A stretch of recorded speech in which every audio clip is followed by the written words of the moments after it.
Coming up on AC Media. Era programu ya Lendoozi egenda kusoomooza abantu bangi. Nja kusooka nkole disclaimer nti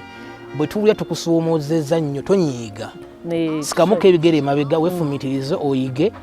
tebunnaba kubeera kikeerezi. Osobola okukyusa obulamu kubanga tugenda kwogera bye tuyita uncomfortable honest conversations. Amazima gakaawa. Yes. Awo ensinzi okuddayo wali eri ne mukubuuzeera Mr. Adrian. Nti omuntu amanya atya omugaso gwe ku nsi? Omuntu amanya atya omugaso gwe ku nsi? Software afuga obulamu wa mirundi ebiri. Omukulu ono producer alina software addukanya emirimu ki. Ne waba alina kamera eyo oba alina laptop ye nga temuli software gwe alina kukozesa eba terina mugaso. Kamera eyo. Coming up on AC Media. We inspire. Aba YPA abakugu mu kukola amagoba nga bayita mu kulunda embuzi bazze okukuwonya obwavu. Anti balina obumanyirivu bwa myaka 12 beddo. Teweetaaga kuba na ttaka abakozi oba ebiseera. Gwe lundisa aba YPA ofune nusu ku nusu. Tebiri mu folofoto w'abazibbye zaafudde oba zaabuze. Ofuna ssente yo nga teriiko agamba oba okufuna embuzi zennyini. Okumanya ebisingawo tusange ku kizimbe kya YPA building ku Lubaga Road okuliraana enkulungo ya Kabaka oba Nansana ku siteegi y'e Naluvule. Osobola okutukubira ku ssimu noti 7 noti 3 noti asatu munya oba noti 753 24 noti 6 5 noti oba kubira general manager waffe yennyini ku noti 772 23 45 86. Wano ku Talk with AC Media Uganda. Amanya n'eddoboozi Nabulime Esther SC. Kubuuzaako gwe nawe osinzira okubanga otraba. Thank you so much. Abali ku butaka wano mu Uganda. Abali e Dubai, abali Saudi Arabia, abali wonna mu Gulf countries, Europe, Canada, wonna we muri babuuzaako. Dennis mu USA kubuuzizzaako mukwano webali nnyo webali ddala. Mwenna basubscribing. Thank you so much. Tusiima no. Yes, naye nga olunaku olwaleero tugendako mu mindset change. Era nga leero neegattiddwako omugenyi ayinza okuba si mupya mu maaso gammwe naye wano ku AC Media Uganda mupya. Omwami ono bamuyita KAKINDA Ivan era nga mwami kansala ate era nga life coach. So neeyanza nnyo omukisa gompadde. Amanya nze KAKINDA Adrian Ivan kubudabuda gwe mulimo gwensinga okutegeera mu ggwanga. Ndi counseling psychologist. Somesa ne Kyambogo University. Ne safe places wano wonsanze olunaku olwaleero. So neesiimye nnyo omulamwa gw'oleese olunaku olwaleero era ndowooza bigenda tunyumira. Ebigenda tunyumira naye si tunyumira kokka n'okuyiga. So omwami omu yali president we USA John F. Kennedy mu speech ye 1960 yagamba speech yali nti efforts and courage are not enough without purpose and direction. Obokitegedde. Naga yali agezaako kugamba nti ewatali purpose oyinza okukola ennyo naye n'ebitakola nebitava mulamwa. Awo ngenda okusinza okubuuza Kakensa nti omulabi atwala ku AC Media Uganda purpose ena agitegeeranga atya banga basinga tebakitegeera. Purpose twandiguyise omugaso oba omulimu. Purpose omugaso oba omulimu. Mu kwongera okigaziyaamuko nti mu bulamu bwaffe buli muntu alina omugaso mu nsi era nga tugamba nnyo abantu nti gwe okufuna ky'oyagala ensi okuwa kyeweetaaga oba ky'oyagala olina kumala kugasa. Olina kusobola kuba wa mugaso. Kati ekibuuzo wekijjidde nti omugaso gwange ki? Nsooke mmanye engeri nnina okugasaamu abalala then ensengase. Ekitegeeza nti tosobola kubaako kyofuna mu nsi nga totegedde mugaso gwo mu nsi. Ebibuuzo ebitunula mu direction y'omugaso mu nsi bye bino wammanga. Lwaki nkyassa abalala nga bafu? Lwaki nkyali mulamu abalala nga tebasobodde kulaba musana olunaku olwaleero? Kiki kye nnajja okukola mu nsi era nze obulamu bwange bunannyonnyolebwa butya nga nvudde mu nsi? Kati omuntu ategedde omugaso gwe mu nsi bali wala nnyo. naye lwaki abantu obudde buno bakyatambula ng'akaveera katambula katya akaweddemu sukaali ng'empewo esinga amaanyi gyekaza gyekadda kwe kubeera nga tebannamanya omugaso gwabwe ki era kinsanyudde nnyo bw'ojjidde mu anga eno eya okukyusa endowooza eno mindset change nti omugaso ye principle namba esooka bwe tuba nga tuli mu lugendo olututuwala ku busukkulumu mu lufuutifuuti kiwandiise greatness purpose kikulu okumanya omugaso gwange ki ate n'embyawandiikibwa simanyi oba omuntu omu ayinza okuba nga mukkiriza omulala nga si mukkiriza naye mu byawandiikibwa nange siri nnyo munaddiini naye nsomamuko neneefumitiriza ku mboozi ezimu ezibeera mu byawandiikibwa ebyo waliwo ekyawandiikibwa kisinga okubeera common yammanya nga sinnazaalibwa kiri mu Jeremiya omwo yammanya nga sinnazaalibwa yamumanya ki kyaliba nga tannaba nakujja ku nsi kyokka gwandaba obudde buno tonnakimanya naye nga bagamba nti yamanya kyoliba mu nsi muno nga tonnaba nakuzaala kitegeeza wali otondebwa mu lubuto lwa nnyoko yali ategedde kyogenda okuba kyokka nojja ku nsi kyolina okuba n'otakibeera ensonga lwaki obulamu bukyasoomoza bukyakalubye kubanga oli mu kukola ebintu byotateekeddwa kukola omanyi papas kyangu nnyo okuzuula waliwo omuntu tugereze ennaku zino waliwo debate nyingi nnyo kale okuyimba waliwo omuntu ng'ayimba n'ogamba naye gwe ne bw'otandifunye digiri ya music oli muyimbi wazaalibwa kukola ekyo ne wabeerawo omuntu ayimba n'oga obyesibyeko naye kuyimba si kikyo owekike ajja kusigala abeera era mu programu y'olunaku olwaleero tujja kumanya ntya nti guno gwe mulimo gwinajja okukola mu nsi wabula kinjagala okutegeeza nti ebbanga ly'omala nga tonnagufuna mentally toba stable era ensonga lwaki ffe mu mental health twogera nnyo nti kale byonna bigaane naye zuula omugaso gwo mu nsi ki ekyo kyekiganye abantu abasinga obungi era tolina na buyinza kwogera ku success nga tutegedde ddala ogenda kukola ki well Mr. Ivan ku njogera gy'oyogeddemu kiraga nti buli muntu alina purpose abamu tebannatwala budde exactly otegedde bulungi buli muntu yatondebwa ng'alina omugaso era omugaso osobola okwefumitirizaako ebbanga ddene waliwo abambuuza gyojyozi nti kale oyogedde omugaso ogwo naye nno nekyoyogedda ku ffe tetunakitegeera bulungi nti tunoonya ekintu naye nga nekyetunoonya tetunnakimanya omanye okubeera mu state yeyo state of confusion nti olina kyonoonya naye nga bakubuuza onoonyaki naye nga nakyo tukolaki tokimanyi naye okyagenda mu maaso n'okukola ki n'okunoonya era programu ya lendowooza egenda kusoomooza abantu bangi nja kusooka nkole disclaimer nti bwe tuwulira tukusoomoozezza nnyo tonyiiga sikamuko ebigere emabega weefumitirize oyige tebunnaba kubeera kikeerezi osobola okukyusa obulamu kubanga tugenda kwogera bye tuyita uncomfortable honest conversations amazima agakaawa yes awo ensinza okuddayo wali eri nemukubuuzira Mr. Adrian nti omuntu amanya atya omugaso gwe ku nsi omuntu amanya atya omugaso gwe ku nsi software afuga obulamu bibiri software afuga obulamu wa mirundi ebiri omukulu ono producer alina software addukanya emirimu gye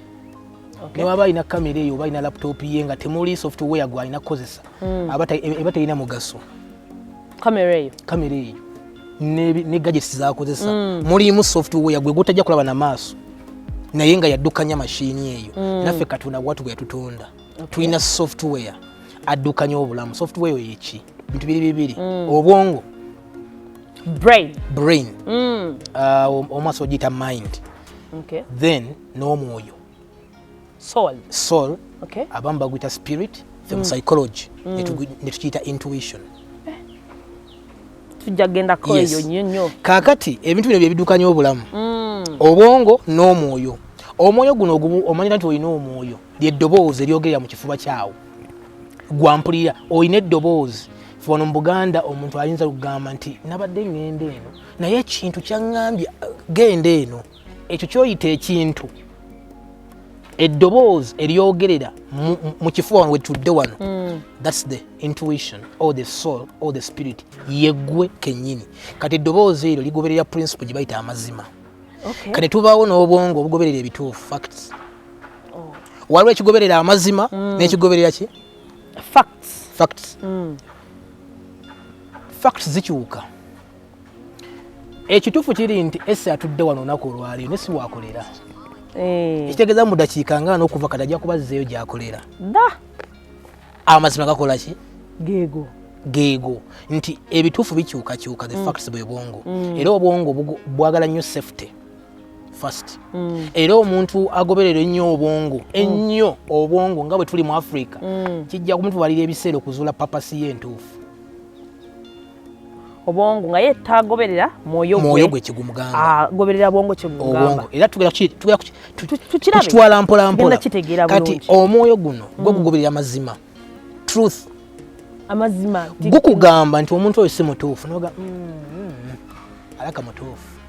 nze kubyankoledde naye ng'omutima gugamba era skill eno ojja gikozesa mu bulamu bwo abasinga obungi either in the relationships oba mu business oba mu ki wuliriza nnyo omuntu oyo w'omunda agamba ki kati nno gye buva ne gye budda tulina olutalo wakati mu mbiri gyaffe tulina olutalo wakati w'omwoyo n'obwongo buli lunaku tulina olutalo olwo omwoyo guno gubeera gulwanagana obwongo buno bwagala nnyo safety nti lwaki bwo bwagala kukola kintu nga bumaze okukakasa nti tekiriimu mitawaana ensonga lwaki bwogamba omuntu ajja n'agamba naye omanya Adrian mpulira njala kutandika kulunda nkoko oba nga bumubuuza ezagundi nga zifa yakitala ogenda kajjawa abantu nga balunze enkoko exactly kati ekyama ekyekusifu muffe kyesiba njogerako nti kwe kubeera nga twayogedde nti yatumanya nga tetunnazaalibwa era njagala n'ekyokulabirako nti omwana omuto myaka ina okudda wansi bo agoberera nnyo omuntu ow'omunda kubanga tebannalaba obwongo buno lwaki bukola bwe butyo buli influenced ku bye tulaba bye tuwulira n'ebintu ng'ebiringa ebyo kati omwana omuto ojja mubuuza oyagala kubeera ki mu nsi boogera ebirooto ebinene kuvuga nnyonyi kubanga lwaki Katonda kyabawadde ekisa okulaba enkomerero yaabwe ku ntandikwa yaabwe tebanaba kwonoona nnyo era abazungu awe batusingidde okumanya papas y'abaana abo kufa abaddugavu era bw'amala okubuuza omwana we nti oyagala kuba kino yakubeera footballer nga okay ye kyaddako kutembeeta kirooto ekyo kikule afuuke ow'ekitalo mu nsi nga mutwalyawo mu akademi amugulirawo engatto lwaki babazungu eddoboozi eryogerera mu mwana we balifunye ekigambo ky'oluzungu baliyita calling okuyitibwa kimuyita kati naawe andaba omuddugavu obadde olina calling yo okuva nga wakazaalibwa naye togikolangako era bw'otagikola obulamu bwo bwonna mu nsi owulira nga obulamu bwo tebujjudde kubanga waliwo kyotannakola kyewatondebwa okukola ffe mu Africa tugezesa ebintu bingi omuzadde omugamba nja kusamba mupiira agamba ojja kumenyeka soma n'atamanyi omwana ono era mbalina mu counseling ng'omwana bamukako okusoma kosi gyatayagala ku university naye nga ye yali ayagala kino abazadde abatulaba temulina buyinza kusalirawo omuntu papasi ye lwaki sigwe wamutonta n'omuzadde omu gwe mmanyi abaana omwana wange alina okubeera faaza omwana wange njagala beere faaza alisyo nange kikola ekyo gwe kyoyagala naye totegedde ye kyayagala kubanga buli muntu yatondebwa kyanjawulo alina omulimu gwe mu nsi ekitegeeza w'omukaka kukola kino ayinza tebivaamu the mental health breakdown z'owulira enkya n'eggulu omuntu akola kyatondebwa okukola aba muyiiya nnyo mutuufu ng'ajja nakuyiiya ekintu ogambye ne Katonda ono yamuwa kirabo ki kino kitegeeza ali mu kukola kyatondebwa okukola nja kuddayo mu music simumanyi nnyo era siragala bikomentingako nnyo kubanga bw'okomentinga ku bayimbi b'abantu abantu bayinza okukola backlash naye kyeŋŋamba kikino nti waliwo omuntu akomposinga oluyimba njagala nnyo classics mu Uganda Maddox that's kind of music owulira lyrics nga ziflowing nakifuula ekyangu okuyimba paka nga bagambye wandikayo verse emu ate oba okyasobola n'ogamba naye omuntu ye Katonda yamuwa bwonguuki buno yali ayiiya atya okubala nga byatambula biti osanga omuntu ng'akuba ekivuga n'ogamba naye ggwe ekivuga ky'okuba ye ggwe kennyini edda nawulira mbadde awo ku weekend ewedde nawulisalawo mpulire ku nnyimba z'abasudde nawulira oluyimba lw'abasudde lwali lwa dakiika nga 2 ne bantu bano ebigambo baabijjawa ayogedde okumala eddakiika 2 ekigambo takizzeemu naye nga wano okuyiyayo oluyimba lw'eddakiika 3 lutalo actually kati ndowooza baproducer bane balina omulimu omunene mu nnyimba z'ennaku zino nze awo enkoma ffe eno mu psychology tugamba dream kyekintu ekikulemesa okwebaka obulungi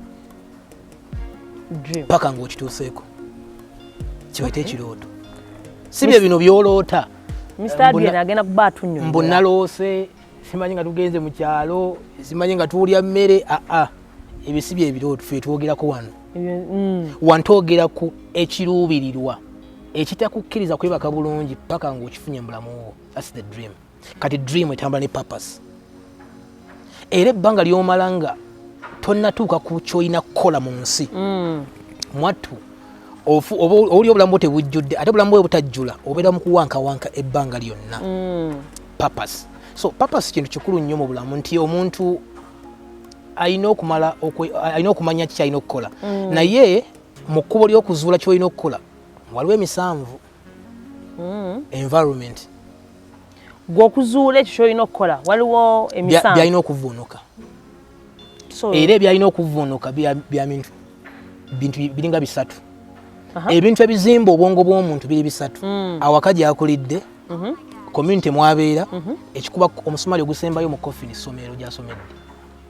awaka gyakulidde society mwalivinga mwabadde livinga right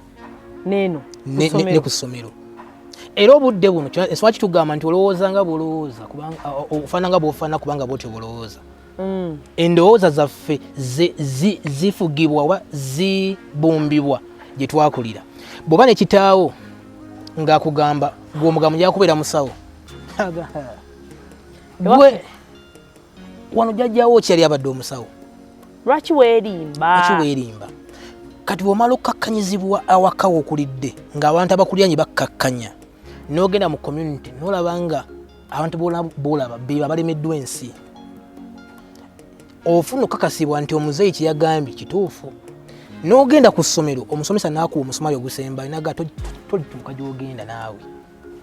ojja kumala ebbanga lyonna ng'olowooza bw'otyo bw'olina okuba so kati kyova olaba nze ncelebratinga nnyo omuntu akutudde emigwa egyo n'agamba nedda omaki kitegeeza okubeera ewaka nga omuzadde takukkiririza nga newoleta mu kifo ky'okusanyuka agamba biki ebyokoze naawe so purpose ekisooka twagambye ogasa ki mu nsi ensi okugasa omala kugasa omanyi nja kuwa example y'omuti gw'omuyembe omuyembe omuyembe ogwo ogulaba guva ebeera nsigo bw'emala okubeera ensigo etusulibwa mu ttaka neevunda n'emeruka bw'emala okumeruka ne gukula ne gussaako ebibala gulina principles nga nnya nga gumaze okussaako ebibala teguyita balya tegutwala bibala byagwo mu katale ne bwe gubeera eri mu nsiko esinga okubamu amaggwa abagulengera batema ekkubo gutuukako babijjeyo ebibala ekisembayo buli season gulina okussaako oba abali weebali oba tebaliiwo nali neefumitiriza ku muyembe guno neŋŋamba naye gukikola gutya nakizuula nti tegwagala nnyo okussaako bibala naye gutambulira ku principle y'obulamu nti gasa tukugase mu kussaako ebibala gufunamu security temujja gutema ne bwe gunaabeera mu kibanja kya muntu omulala kiyama nayinza omukomako nti akalungi omuti guleke abaana ffe balyako ebibala kati bwe neebuuliza ggwe mu nsi andaba ogasaaki oyagala ensi ekugase oyagala abantu bakuyambe oyagala bakubeererewo gwobeeredde waani ogasizzaaki era kyetuyita success obulamu bwo bulina okubaako abantu bebugasizza ng'obulamu babulabanga go zaabu bakucelebratinga bakwagala nnyo baagala okusemberera abamu balowooza nti okugasa abantu kwe kubawa ssente nedda obulamu bwina okugasa nze bwe mba nkola okubudaabuda ngasa mwatu katonda ate nanzigulirawo amakubo esayidi ewalala nenfuna nnyo ssente nenfuna bina byenjagala because mbereddewo omuntu no mu kizibu obulamu bwange mbukozesa okugasa so there must be kyoyamba ku muntu omulala gwe naawe okukola ki naye ekyo kijja otegedde papasiyo omugaso gwo mu bulamu ekyokubiri buli muntu azaalibwa generation yaffe eno njagala okutegeeza nti tolina kipya kyogenda kukola